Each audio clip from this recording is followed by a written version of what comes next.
अभी कुछ कविता।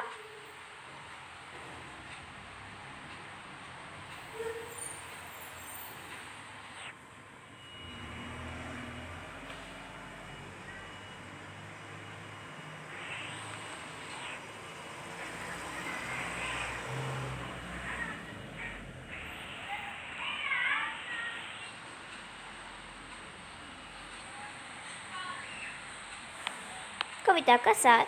श्री भवानी प्रसाद मिश्र जी द्वारा रचित यह कविता स्वतंत्रता के महत्व को कठपुतलियों की सहायता से प्रकट करती है। कविता में एक कठपुतली गुस्से से बोलती है कि मेरे हाथ पैरों में बंधे हुए ये धागे खोल दो ताकि मैं स्वतंत्र होकर चल सकूं।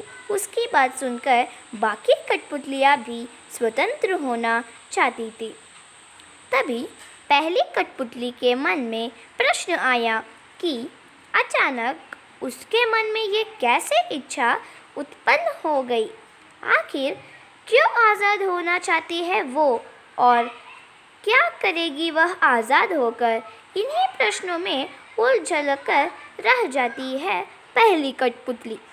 कठपुतली गुस्से से उबली, बोली ये धागे क्यों है मेरे पीछे आगे, इन्हें तोड़ दो, मुझे मेरे पाँवों पर छोड़ दो।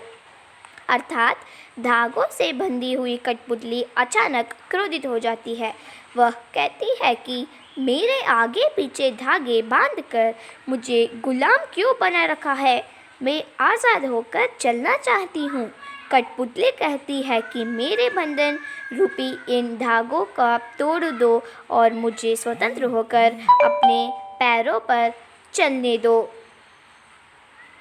सुनकर बोली और कठपुतलियाँ कि हाँ, बहुत दिन हुए हमें अपने मन के छंद छुए। अर्थात पहली कठपुतली जब आज़ाद होने की बात कहती है तो अन्य कठपुतलियाँ भी उसकी हाँ में हाँ मिलाते हुए स्वतंत्र होने की बात कहने लगते हैं। वे सब अपने मन की इच्छा प्रकट करते हुए कहते हैं कि बहुत दिन से हम ये गुलामी का जीवन जी रहे हैं, अब आज़ाद होकर हम अपने मन की सभी इच्छाओं को पूरी करें।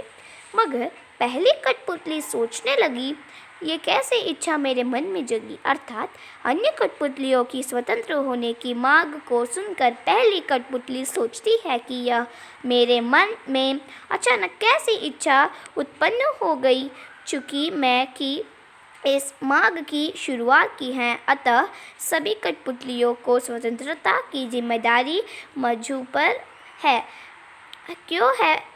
क्या मैं है जिम्मेदारी उठा पाऊंगी? क्या मैं स्वतंत्र होने के बाद अपने पैरों पर चल पाऊंगी? अब पहली कठपुतली सोच समझकर कदम उठाना चाहती है।